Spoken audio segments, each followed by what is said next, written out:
हाँ कर्ण, तुम राधे नहीं कुंती पुत्र हो। पांडवों के ज्येष्ठ। हाँ कर्ण, बुआ कुंती ही तुम्हारी माता है और तुम उनके ज्येष्ठ पुत्र।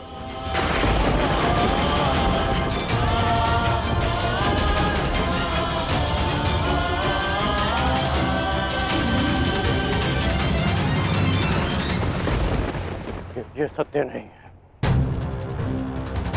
कह दीजिए केशव कि ये असत्य है।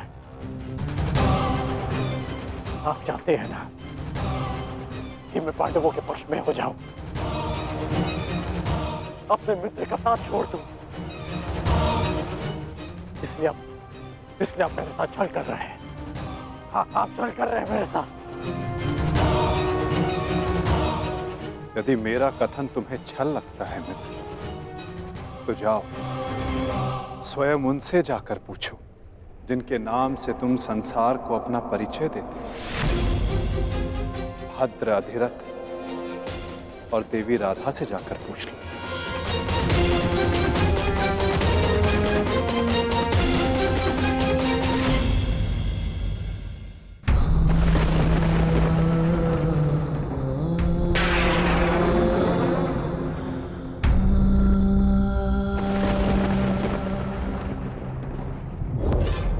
आ गए?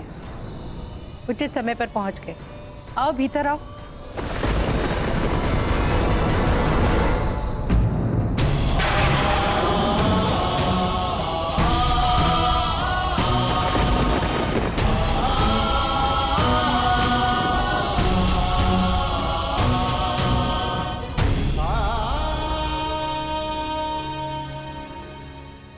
क्या हुआ पुत्र?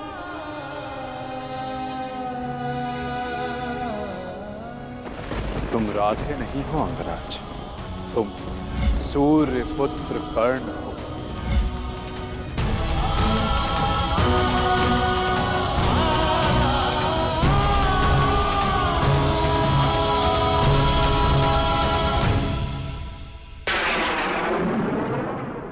एक बार फिर से पुत्र कहकर पुकारिए ना। पुत्र?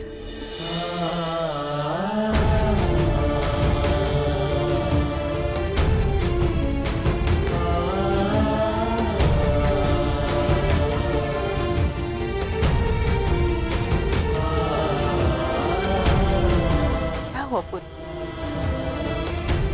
तुम इतने व्यथित क्यों हो? क्या हुआ? मैं व्यथित था अपने ही मत। मैं समझ गया कि ये वासुदेव का खेल है। वो मेरे साथ खेल खेल रहे हैं माता। खेल? कैसा खेल? क्या विनोद किया केशव ने? बहुत भारी विरोध किया उन्होंने। उनका कहना है कि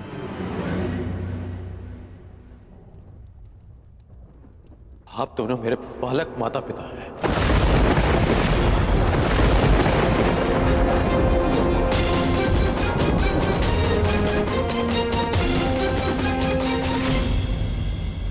मैं पिताश्री को गंगा तट पर मिला था कि सूर्यदेव मेरे पिता है और माता कुंती मेरी माता।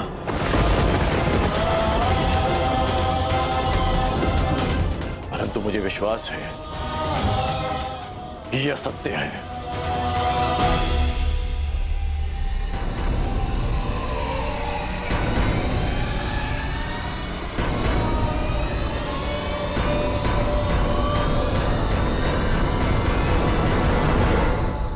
ये असत्य है ना? मैं आप ही का पुत्र हूं।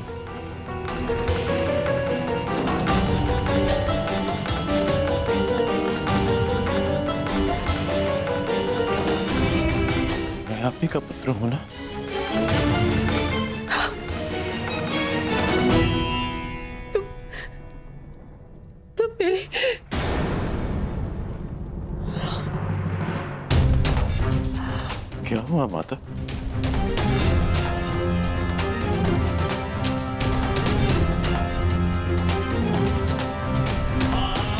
क्या हुआ पिताश्री? आप दोनों मौन क्यों हैं? कहिए ना कि आप ही मेरी माता है। कहिए ना कि मैं आपका पुत्र हूँ। कहिए ना कि आप मेरी माता है। कहिए ना कि आप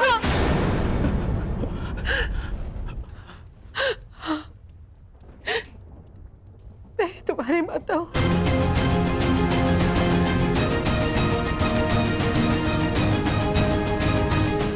परंतु दात्री नहीं।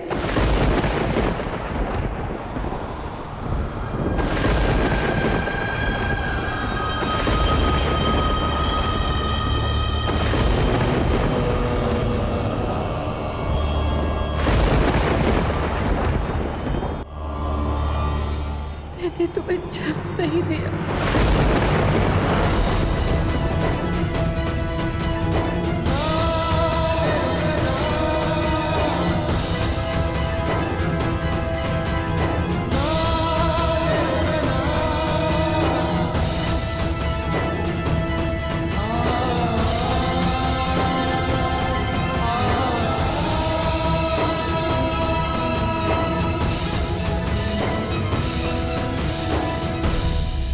इतने वर्षों से हमने तुमसे ये सत्य छुपा कर रखा कि देवी कुंती तुम्हारी माता है।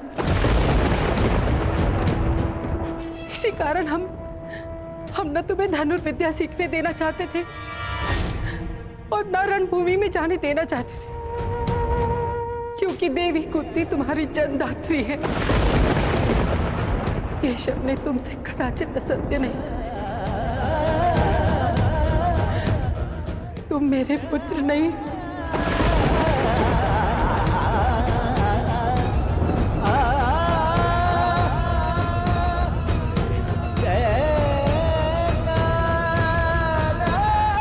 मैं तुम्हारी माता नहीं हूं।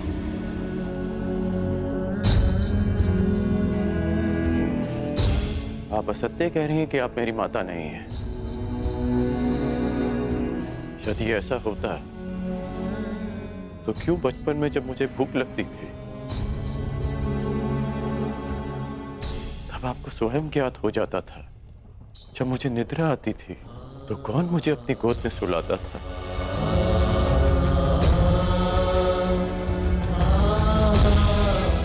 आप ही ना। जब मैं शिक्षा पूर्ण कर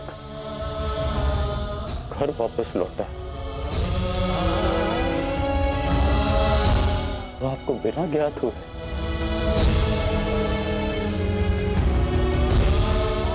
कैसे पता चल गया कि मैं आ गया और आपने अधिक भोजन बनाया?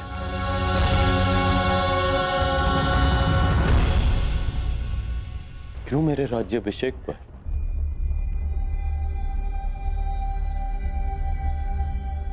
पिताश्री के शपथ देने के पश्चात भी आप मुझे छुप कर देखने आई थी? जब मैं अंग जा रहा था तब क्यों मुझे परिवर्तन का आशीष दिया?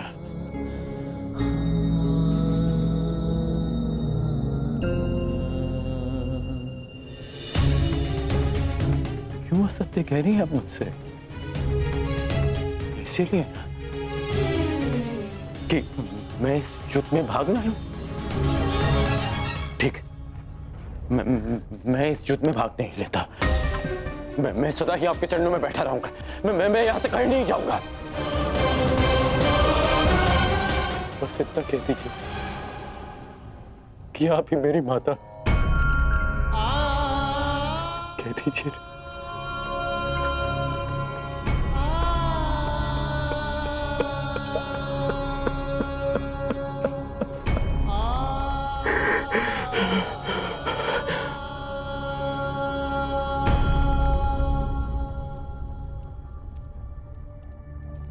आपके अश्रुओं ने और आपकी चुप्पी ने सत्य सामने ला दिया। धर्मं च लोभं च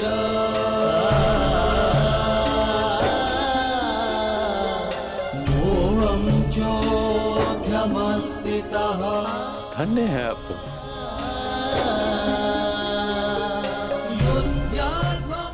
किसी और की संतान इतना प्रेम दे।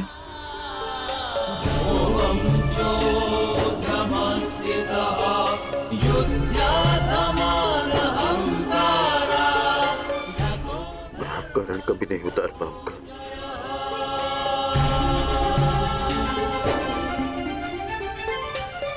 अब मेरा सत्य भी सुन लीजिए। मैं सदा प्राधिकरण ही कहलाऊंगा।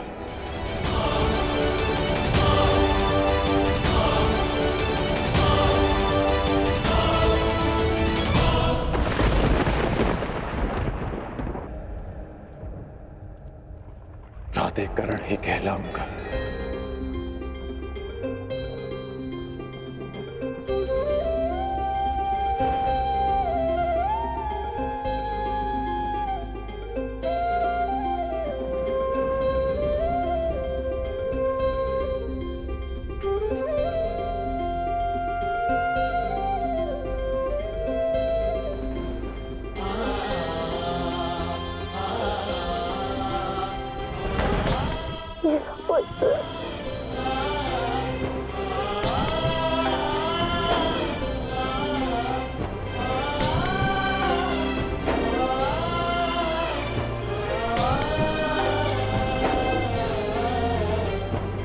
कहाँ जा रहे हो पुत्र? उनके पास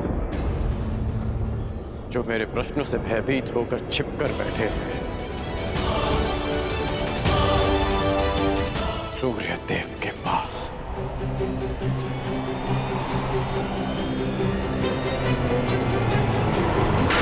मेघों के आवरण से बाहर निकलिए सूर्यदेव। अब आप मुझसे और नहीं छिप सकते। मेरे समक्ष आइए सूर्यदेव। जीवन के आरंभ से हर प्रातः मैंने आपको तर्पण किया, उसके लिए बाहर आइए।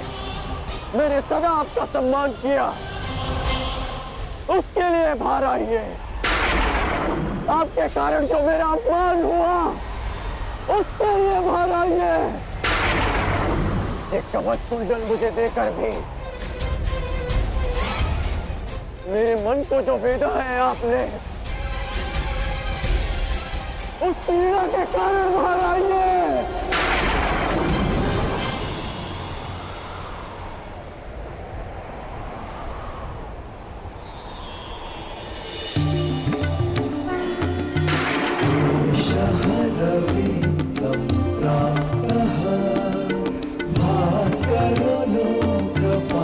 पुत्र कर्ण,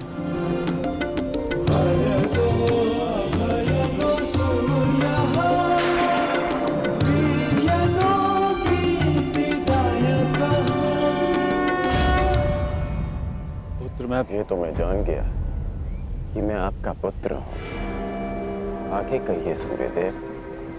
पुत्र मैं विवश था, तुम्हारे जन्म के लिए भी और तुम्हारी पहचान छिपाने के लिए भी। महर्षि दुर्वासा ने देवी कुंती की सेवा से प्रसन्न होकर उन्हें यह आशीर्वाद दिया कि वो जिस भी देवता का आवाहन करेंगी वो उन्हें पुत्र देंगे। देवी कुंती बालिका थी, उन्हें लगा कि कहीं ये वरदान मिथ्या तो नहीं, और उन्होंने खेल खेल में मुझे ये आह्वान दिया और वरदान से विवश होकर मुझे उन्हें अपना अंश देना पड़ा।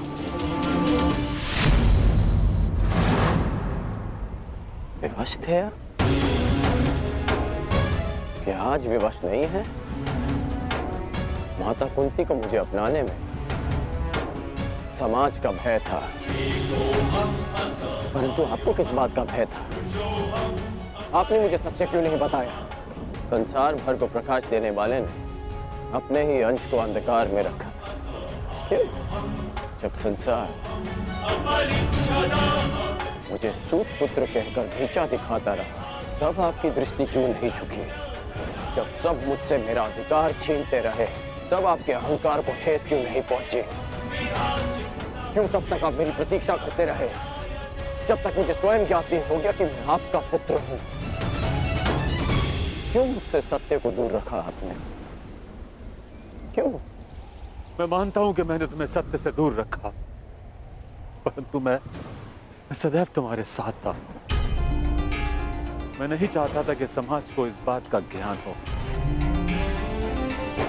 मैंने तुम्हें ये कवच और कुंडल इसलिए दिए ताकि तुम अपने हृदय को और भी अधिक बलशाली बना सको।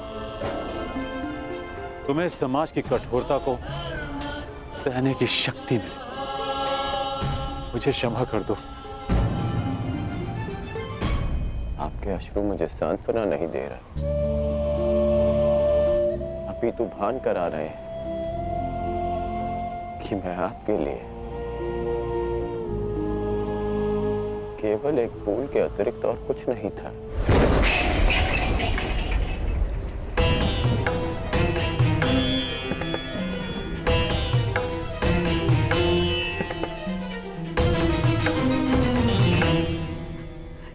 हे ईश्वर, मेरे पुत्र की सहायता करना।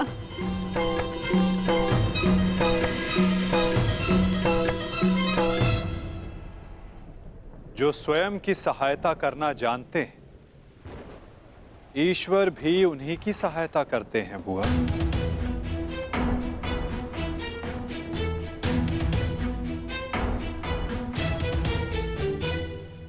मैं सदा आपकी पूजा करता रहा, आपको तर्पण देता रहा, और भविष्य में भी मैं ऐसा ही करूंगा। मैं सदा आपका सम्मान करूंगा, क्योंकि मेरे लिए आप सदैव सबसे शक्तिशाली रहे। मेरा मन मलिन है आज, परंतु मेरे मन में आपके प्रति कोई मेल नहीं। एक बार अपने मुख से आपके जाने का समय आ गया है। कल प्रातः आपको सबके जीवन को अंधकार से निकालना है। विश्राम कीजिए पिताश्री। कल्याण हो तुम्हारा। ऐसी अवस्था में भी तुमने अपने पिता को तृप्त किया। धन्य हो तुम दानवीर कर्ण।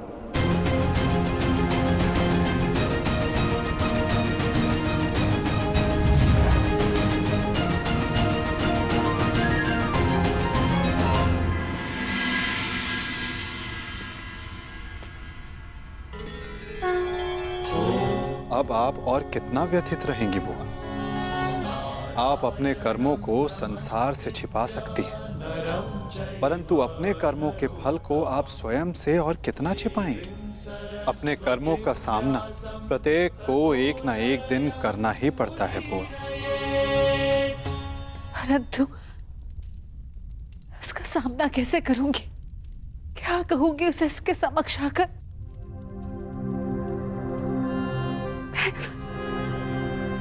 मैं कैसे उसे समझाऊंगी कान्हा? क्या ये सब इतना सरल है? यदि सब कुछ इतना सरल होता तो जीवन जीवन नहीं होता बुआ। मनुष्य को अपने भय का, अपने अतीत का सामना करना ही पड़ता है, और ये भेंट जितनी शीघ्र हो, मन से बोझ उतनी ही शीघ्र उतर जाएगा बुआ। जाइए बुआ, समय आ गया है सत्य का सामना करने का। समय आ गया आपको आपके ज्येष्ठ पुत्र से मिलने का।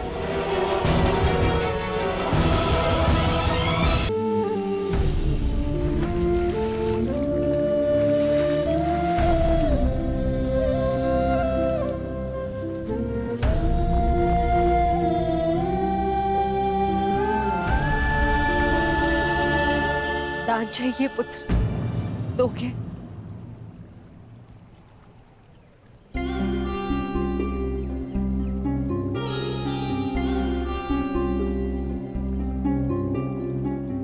सुना है, प्रातःकाल सूर्य को अर्घ देते समय यदि तुमसे कोई कुछ भी मांगे तो तुम कभी मना नहीं करते, उसकी इच्छा पूरी करते हो। इसलिए मैं भी कुछ मांगने तुम्हारे समक्ष आई हूं कि इस दुर्भाग्यशाली माता को क्षमादान दे पाओगे पुत्र?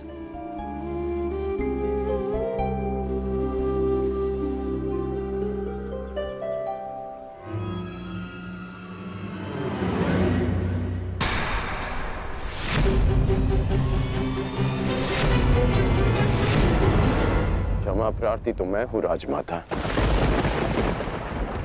राजमाता, ऐसा मत कहो पुत्र। क्यों? क्या अनुचित कह दिया मैंने? ये कि सत्य जानने के पश्चात भी मैं आपको राजमाता क्यों कह रहा हूं? मैं आपके गले क्यों नहीं लग रहा हूं? आपके चरण स्पर्श कर आपको माता और जननी क्यों नहीं पुकार रहा हूं? कहिए, क्या अनुचित कर रहा हूं मैं राजमाता? मैं आपको माता कहकर इसलिए नहीं पुकार रहा क्योंकि यह आपका कर्म फल है। आपने भी तो इसी भांति वर्षों तक ऐसा ही व्यवहार किया मेरे साथ, आशीष दिया, परंतु कभी अपना पुत्र कहकर नहीं पुकारा, अश्रु बहाए, परंतु कभी मुझे गले से नहीं लगाया, कभी मुझे ममता नहीं थी। और आज वही माता मेरे समक्ष प्रेम जताने के लिए आ गई है। अधिकार का भाव कर्तव्य पूर्ण करने से मिलता है। आपने अपना कर्तव्य कभी पूर्ण नहीं किया, आज अधिकार जताने क्यों आ गई? मुझ पर आरोप लगाने से पूर्व मेरी व्याथा तो सुन लो पुत्र। मैं विवश थी जब तुम्हारा जन्म हुआ। मैं अविवाहित थी पुत्र। क्या करती मैं? मुझे तुम्हें त्यागना पड़ा। विश्वास मानो पुत्र, अनजाने में हुए अपराध का बोझ मैं आज तक अपने कंधे पे लिए हूँ।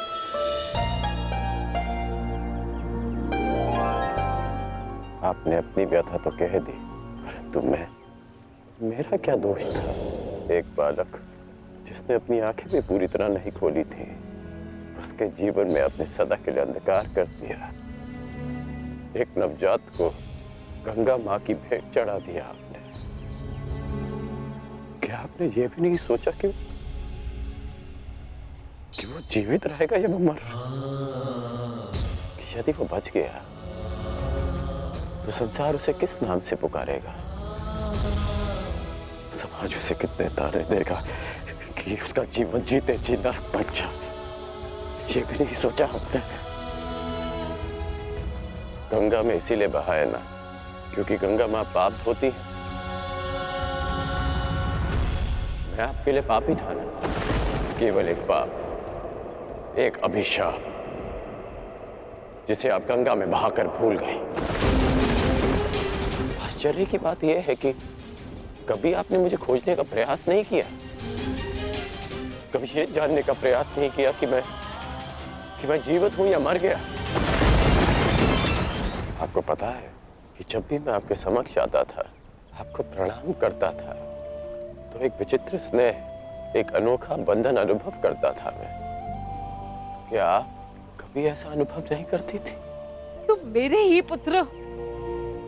इसका ज्ञान मुझे रंगभूमि में हुआ, परंतु फिर भी आप मौन थी। ये जानने के पश्चात में आप समझा कि तब आपके समक्ष एक और प्रश्न आकर खड़ा हो गया कि युवराज पद की होड़ में प्रदा कर रहे अपने सारे पुत्रों को कैसे बताएं कि जिसके कुल का वो अपमान कर रहे हैं वो उनका ज्येष्ठ भ्राता है।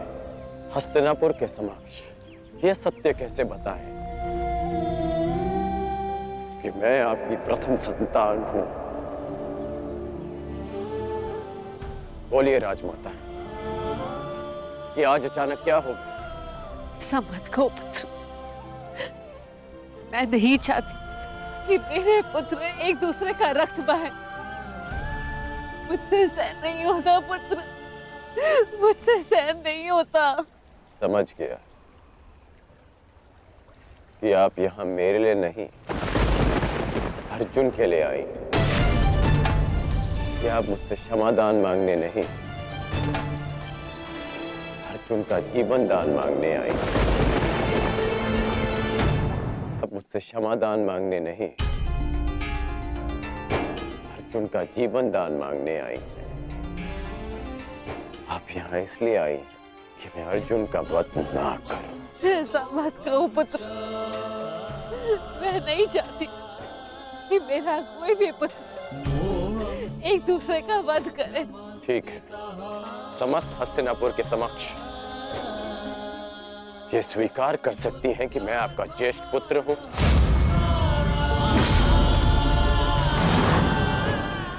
पता था मुझे कि कोई उत्तर नहीं मिलेगा। मेरे जीवन पर अनेक बार संकट आया, तब आपकी ममता नहीं जागी। परंतु आज जब अर्जुन के जीवन पर संकट आया, तब आप अपनी लज्जा, अपना सम्मान सब भूलकर मेरे पास आ गए।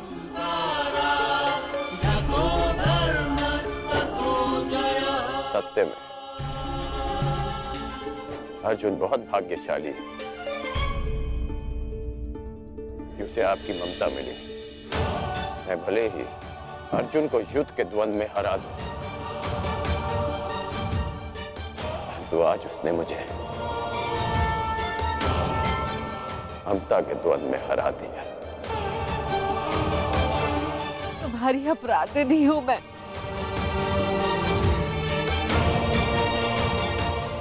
इस अपराध बोध को और मत बढ़ाओ। इस युद्ध में भाग मत लो पुत्र। अपने अनुजों से युद्ध मत लड़ो पुत्र। बस एक बार कह दो कि तुम मेरे पुत्र हो कर्ण। हाँ, मैं आपका पुत्र हूं।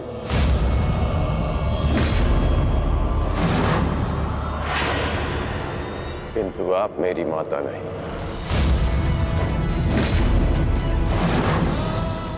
सदा स्मरण रखिएगा राजमाता कि इस सूत पुत्र की माता का नाम राधा है। मैंने अवश्य कौंतेय बनकर जन्म लिया, परंतु संसार मुझे सदा राधे कर्ण के नाम से जानेगा। मैं सूर्य पुत्र कर्ण हूं, किंतु मेरे पिता का नाम अधिरथ है। मुझे स्वयं को सूर्य पुत्र के स्थान पर सूत पुत्र कहने में अधिक गर्व अनुभव होगा। आप माता हैं अर्जुन की, सभी पांडवों की, क्योंकि आपने उन्हें पाला पोसा बड़ा किया, प्रेम दिया। और आश्चर्य की बात तो यह है कि आप आज भी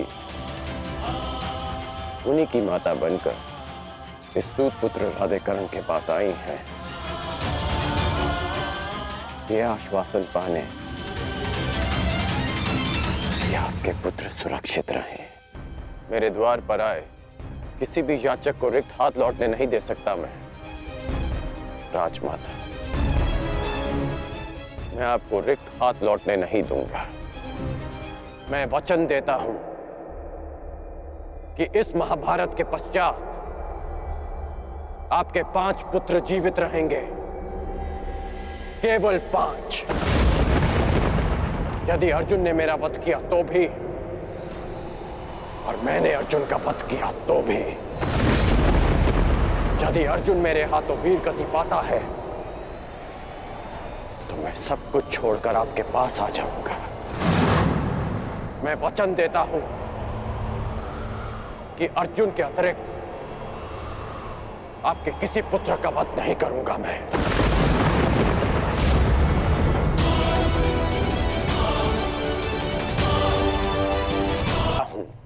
कि अर्जुन के अतिरिक्त आपके किसी और पुत्र का वध नहीं करूंगा मैं।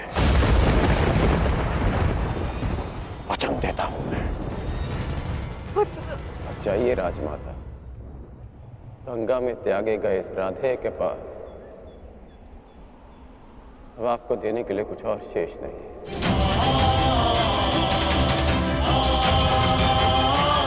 रही बात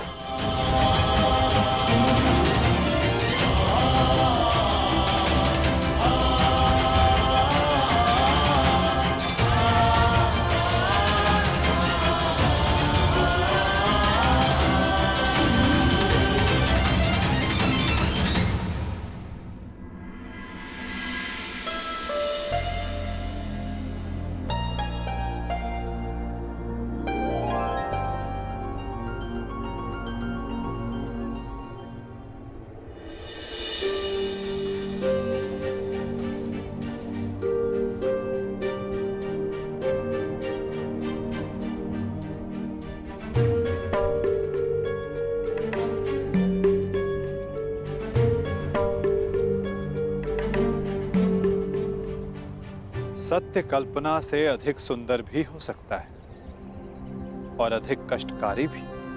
मैं जानता था कर, परंतु मैं ये कभी नहीं चाहता था कि तुम इस कष्ट को सहो। अगर आप ऐसा नहीं चाहते तो ऐसा नहीं होता केशव। एक बात मैं समझ चुका हूं कि इस सृष्टि में सब आप ही की इच्छा से होता है, आप ही के अनुसार होता है, ठीक वैसे ही जैसा आप चाहते हैं।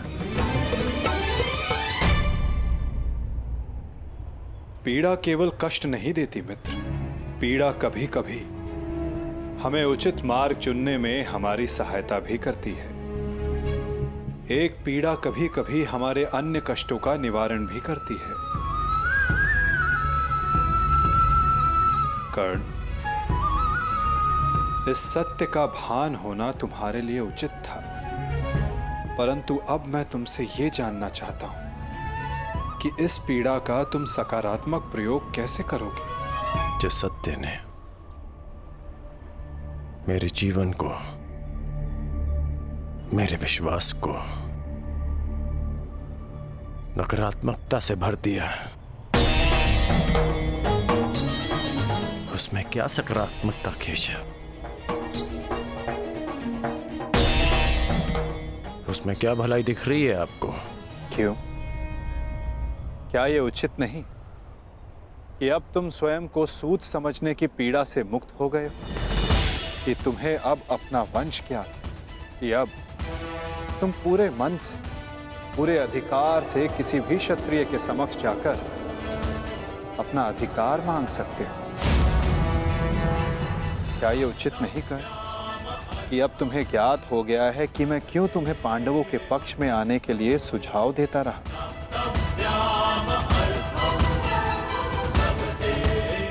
एक सत्य संसार बदल सकता है और अब तुम्हारा संसार बदल चुका है मित्र। तो क्या ये श्रेष्ठ नहीं कि तुम अपना पक्ष और निर्णय दोनों बदल दो? तुम सबसे ज्येष्ठ कौन्तेय होकर अर्जुन, भीम, युधिष्ठिर, इन सबसे ज्येष्ठ, और मुझे ये मानने में कोई संकोच नहीं कि तुम अर्जुन से अधिक श्रेष्ठ हो। परंतु ये दो शक्ति, ये दो भाई विपक्ष में क्यों मित्र? यदि तुम और अर्जुन एक पक्ष में हो गए तो सृष्टि की कोई भी शक्ति तुम दोनों के समक्ष छोटी पड़ जाएगी।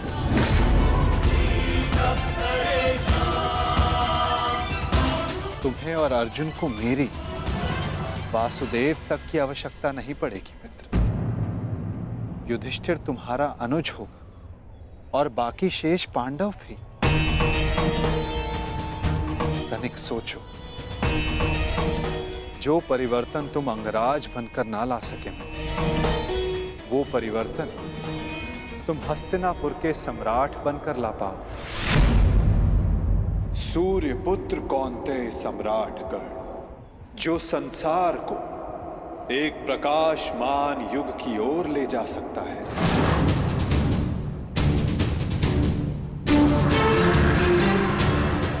मैं केवल तुम्हारे भविष्य की बात नहीं कर रहा हूं कर्ण, मैं उस भविष्य की बात कर रहा हूं जिसकी हस्तिनापुर को आवश्यकता है, इस संसार को, इस मानवता को आवश्यकता है। और यही सबके हित में है मित्र।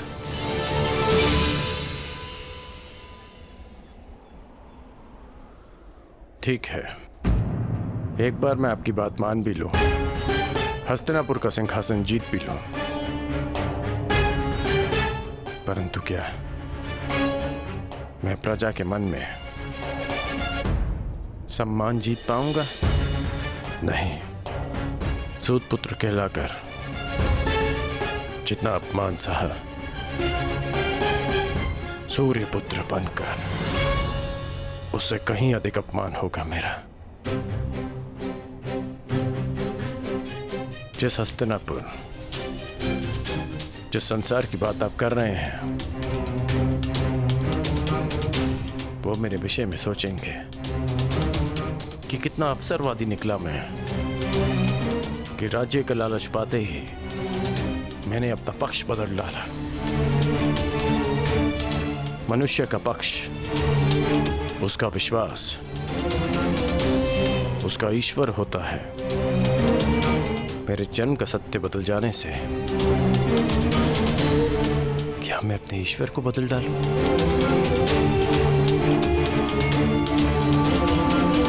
और अर्जुन, क्या ये उस महान धनुर्धारी का अपमान नहीं होगा? और युधिष्ठिर, जिसने 13 वर्ष वन में काटे, क्या ये उसके अधिकार का हनन नहीं होगा? और दुर्योधन का क्या? दुर्योधन की मित्रता ने वट वृक्ष बनकर मुझे संसार के ताप से बचाया, मुझे छाया दी। और जो वृक्ष छाया देता है उसे काटा नहीं जाता, उसकी रक्षा की जाती है।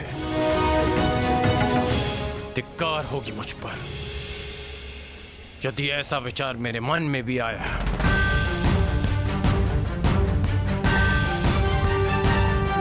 मैंने आपसे पहले भी कहा है कि मैं जन्म में नहीं, कर्म में विश्वास रखता हूं। मैं कुल, वंश, जाति में नहीं, कौशल और पुरुषार्थ में विश्वास रखता हूं। जब मेरी जन्म माता ने मुझे त्यागा तो एक सूत ने मुझे पाल पोस के बड़ा किया। जब कुल और वंश ने मुझे फेंक दिया तब मेरे कौशल ने मुझे उभारा। जब मेरे संबंधियों ने मुझे पहचानने से अस्वीकार कर दिया तब दुर्योधन की मित्रता ने मुझे संभाला। सच कहूं तो आज मैं पहले से भी कहीं अधिक दुर्योधन का ऋणी हो गया हूं।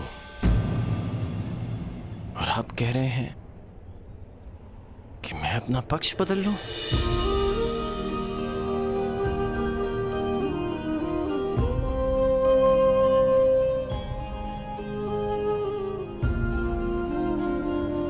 मैं अभिभूत हुआ तुम्हारे इन वचनों से कर्ण, परंतु मेरी इच्छा सदा यही है कि तुम मेरे साथ रहो और मैं तुम्हारे।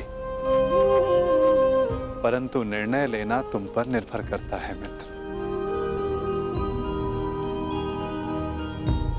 तो बताओ कर्ण, तुम्हारा अंतिम निर्णय क्या है? तुम्हारे नए परिचय का, इस सत्य के भान का क्या निष्कर्ष है? एक ही निष्कर्ष है और एक ही निर्णय। या तो मेरे मित्र दुर्योधन के शीश पर राज मुकुट होगा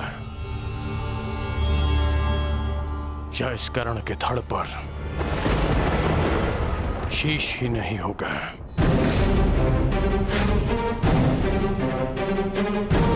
इसके अतिरिक्त और कुछ संभव नहीं है केशव।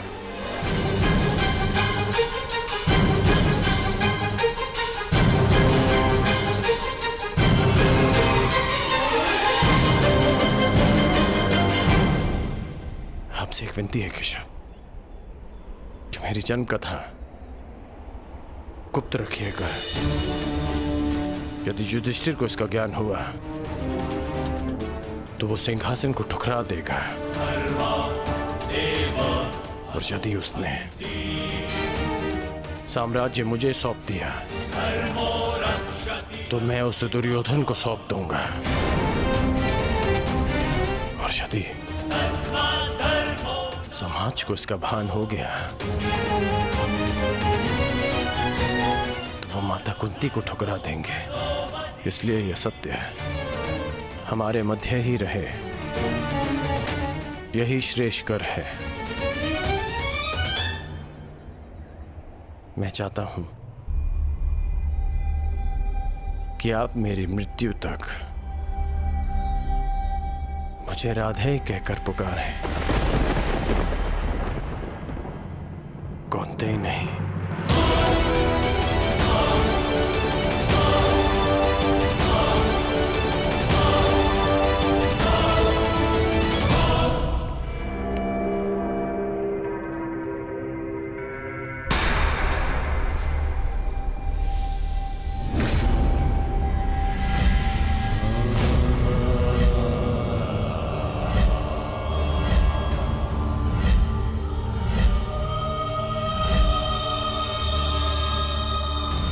यही तुम्हारा भविष्य है, यही तुम्हारा प्रारब्ध, यही अंत है कुरुवंश का।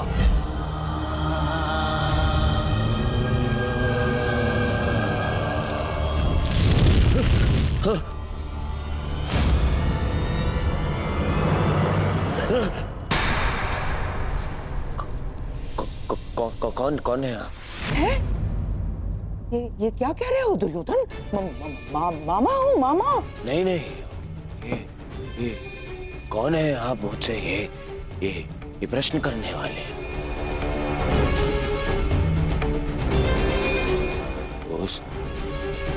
उस छली ने, उस मायावी ने, ये देखिए, ये माया कर गया है मुझ पे। एक भ्रम जाल में फंसा गया है मुझे। दुर्योधन को भयभीत कर गया है वो। और आप भी वहीं थे, हाँ? आपने क्या किया? आप खड़े खड़े मेरा मान देखते रहे। देखो दुर्योधन, तुम भूल रहे हो, वो मैं ही था जिसने उस वासुदेव को बंदी बनाने की योजना बनाई थी। मैं ही था वो। तुम तो देखो, क्रोध करने का समय नहीं है ये। और तुम्हारा ये क्रोध मुझ पर बाद में करना, समझ गए? पहले इस बात से अवगत हो जाओ कि हस्तिनापुर में क्या घटित हो रहा है।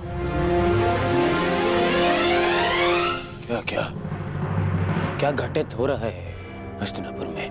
वही तो मैं तुम्हें कब से बताने का प्रयास कर रहा हूं, परंतु तुम हो कि सुन ही नहीं रहे हो। तुम्हें कदाचित अनुमान नहीं है कि तुम्हारा परम मित्र कर्ण तुम्हारे नाक के नीचे क्या कर रहा है। क्या कर रहा है मेरा मित्र? जब तुम उस वासुदेव के माया के भ्रम के पश्चात स्वयं को संभालने का प्रयास कर रहे थे, तब सभा से वासुदेव के साथ कर्ण ने भी प्रस्थान किया था। दुर्योधन दोनों साथ थे। दोनों साथ थे। हाँ, और केवल इतना ही नहीं दुर्योधन, तुम्हारे शत्रुओं की माता कुंती के साथ तुम्हारे परम मित्र कर्ण ने बहुत समय व्यतीत किया। बहुत। कहीं ऐसा तो नहीं दुर्योधन कि उस छलिए वासुदेव की माया में फंसकर कर्ण पांडवों के पक्ष में? ऐसा हो सकता है ना दुर्योधन? नहीं, ऐसा नहीं हो सकता। ना, हो सकता है। नहीं, मुझे कर्ण से मिलना है। इसे शाल मिलना है।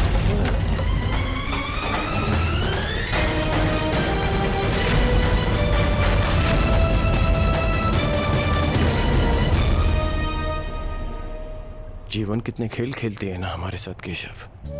जीवन भर जिसका वध करना चाहा, जिसे युद्ध में हराना चाहा, जिसका मान मर्दन करना चाहा, आज ज्ञात हुआ कि वो मेरा ही अनुज है। मैं अपने ही अनुज पर आक्रमण कैसे कर पाऊंगा? उस पर बाण संधान कैसे करूंगा मैं? और यदि ऐसा नहीं करता तो वो उस मित्र के साथ विश्वासघात होगा जो मेरे विश्वास पर ये युद्ध लड़ रहा है।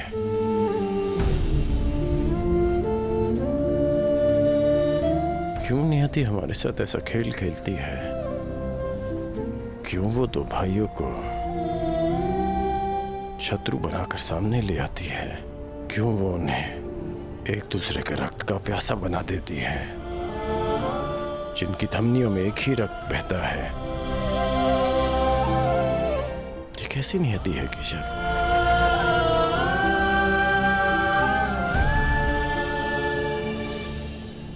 ये नियति नहीं मित्र, ये चुनौती है, ये एक परीक्षा है, या ये कहो स्वयं को सिद्ध करने का अवसर है। इतनी कठिन परीक्षा, इतनी कठोर चुनौती, इतना पीड़ादायक अवसर। मनुष्य अपनी परीक्षा नहीं चुनता कर्ण, ये परीक्षा है जो स्वयं अपना पात्र चुनती है। ये चुनौती है जो परखने के लिए स्वयं अपना पात्र चुनती है कवचधारी वीर। माटी के तट नदी की धीमी धारा के किनारे होते हैं और कठोर पाषाण को नदी के वेग से लड़ना होता है। एक सामान्य पाषाण को हथौड़ी और छेनी की मार सहनी होती, परंतु जिसे हीरा बनना हो उसे धरती के भीतर गहन दबाव और ताप को सहना होता है। माला बनने के लिए अपने हृदय को सुई से भिदवाना होता है। प्रकाश देने के लिए स्वयं को जलाना होता है। बांस सब होते हैं कर्ण, परंतु बांसुरी बनने के लिए तन पर घाव खाना पड़ता है।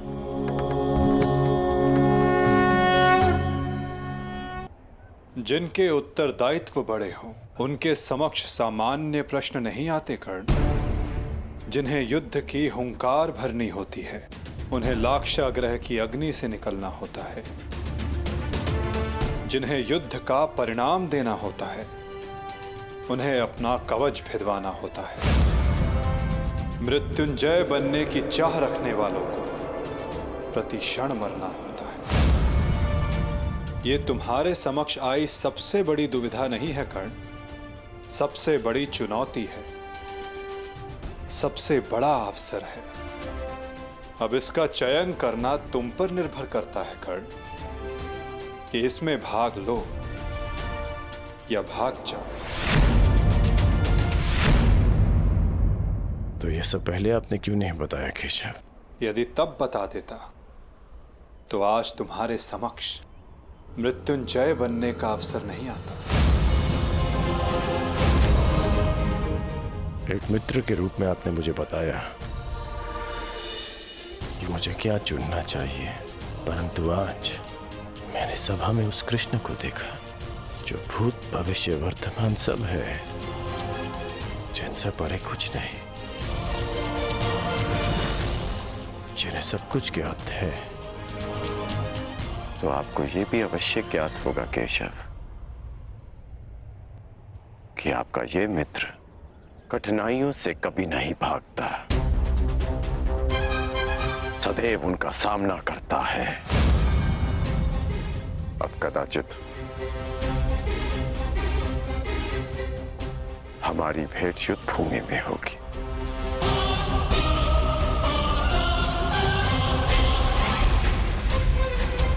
प्रणिपात केशव।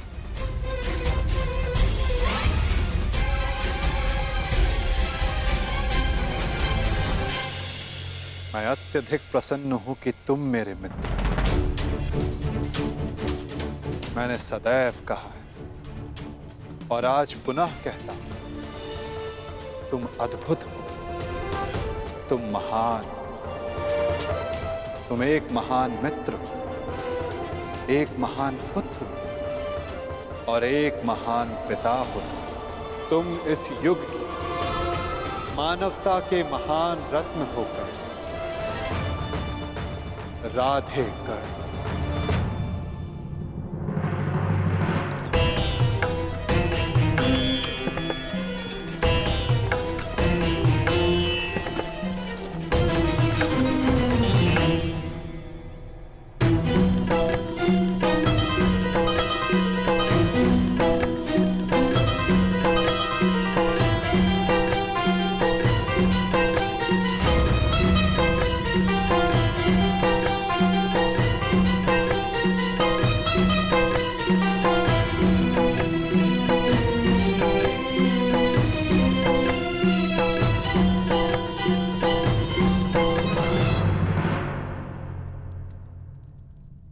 तो ठीक है, युद्ध को चुना है कौरवों ने और आज पहली बार मैं उस दुर्योधन के प्रति कृतज्ञ हूं, क्योंकि उसने वो चुना है जो मैं स्वयं चाहता था। अब अगला कदम क्या होगा वासुदेव?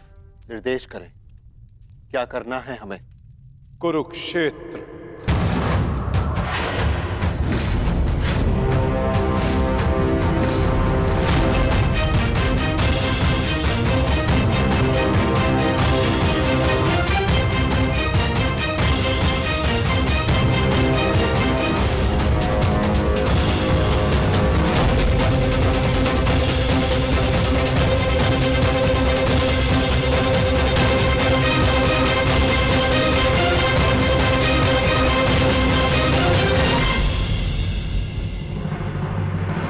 शांति प्रस्ताव इस अग्नि में जलकर भस्म हो चुका है। अब संपूर्ण भारत कुरुक्षेत्र की अग्नि में जल। अब वार्ता करने का समय नहीं रहा, अब समय है महासमर, समय है महाभारत का।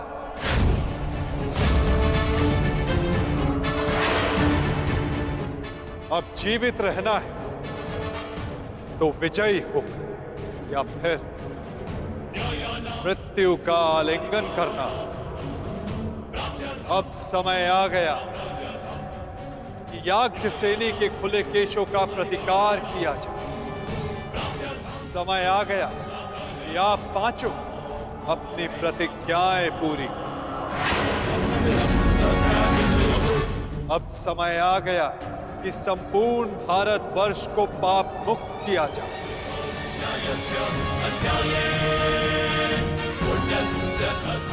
और युधिष्ठिर के नेतृत्व में धर्म की स्थापना। युद्ध का स्थान नियुक्त हो चुका है युधिष्ठिर। अब क्या करना है, इसका निर्णय तुम्हें स्वयं करना होगा युधिष्ठिर। हमें शीघ्र ही यहां से प्रस्थान करना होगा। पुत्रों, युद्ध के लिए तत्पर हो जाओ। हम सब तैयार हैं ज्येष्ठ पिताश्री। युद्ध की तिथि की प्रतीक्षा करने की आवश्यकता भी नहीं, हम युद्ध अभी करेंगे। ठहरो, हम सभी लोग यहां से एक साथ प्रस्थान नहीं कर सकते, क्योंकि विराट राज्य की सुरक्षा के लिए हम में से किसी को यहां उपस्थित रहना होगा। ऐसा पहले भी हो चुका है और हो सकता है कि हमारी अनुपस्थिति में दुर्योधन विराट राज्य पे आक्रमण कर दे। इसीलिए हम में से किसी को भी यहां उपस्थित रहना होगा। उसकी आवश्यकता नहीं।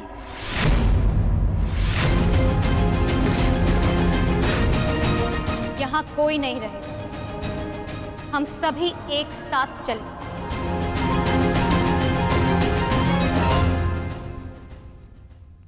नहीं पांचाली, कुरुक्षेत्र में स्त्रियों का कोई स्थान नहीं। यदि तुम वहां रहोगी संबंध युद्ध में नहीं, हमारी रक्षा करने में लगा रहे। तुम्हारा कुरुक्षेत्र में जाना उचित नहीं। उचित तो मेरा द्यूत क्रीड़ा भवन में जाना भी नहीं था आर्य, परंतु यदि मुझे वहां ले जाया गया तो अपना प्रतिकार लेने में कुरुक्षेत्र भी जाऊंगी।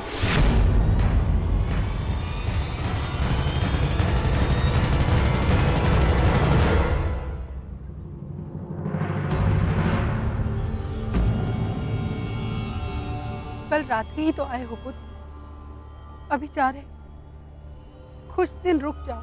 नहीं माता, मुझे हस्तिनापुर जाना होगा। युवराज दुर्योधन को कुछ बताना आवश्यक है। क्या कारण? वही जो वो नहीं जानते, मेरा अतीत।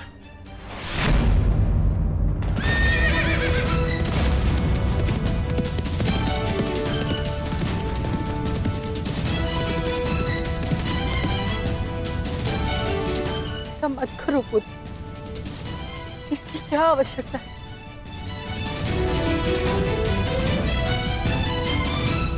आवश्यकता है माता, आवश्यकता है। आपके लिए ये जानना आवश्यक है कि ये कर्ण केवल आपका पुत्र है। मैं सदा राधे था और सदा राधे ही रहूंगा। और युवराज दुर्योधन के लिए ये जानना आवश्यक है कि जिस कर्ण को उन्होंने पांडवों के विरुद्ध सबसे घातक अस्त्र समझा था, वो कर्ण पांडवों का ही ज्येष्ठ है।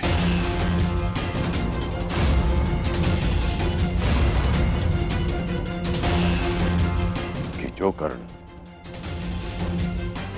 रणभूमि में उनके शत्रुओं का शत्रु बनकर आया था, वो उनके शत्रुओं का बड़ा भाई है। माता, दुर्योधन ने कभी मुझसे कुछ नहीं छिपाया,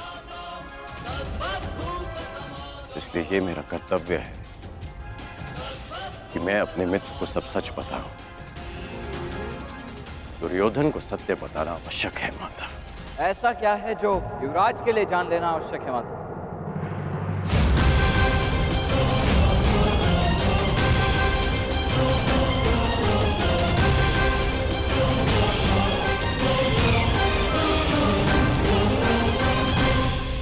कुछ नहीं वृषेण, तुम्हारे पिता युवराज को ये बताना चाहते हैं कि इस युद्ध में तुम उनकी ओर से भाग लोगे।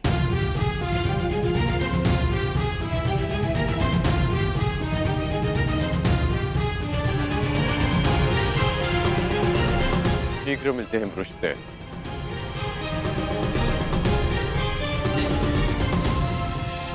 प्रणिपात माता।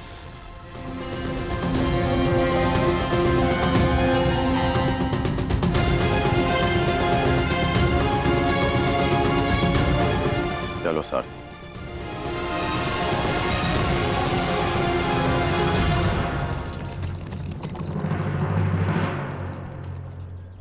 सखी उचित कह रही है विकोदर। यदि हम सबको विजय पानी है तो हम सबका वहां रहना अनिवार्य है। परंतु वासुदेव, पांचाली के सारे विचारों को सुनने के पश्चात ही निर्णय लेना विकोदर।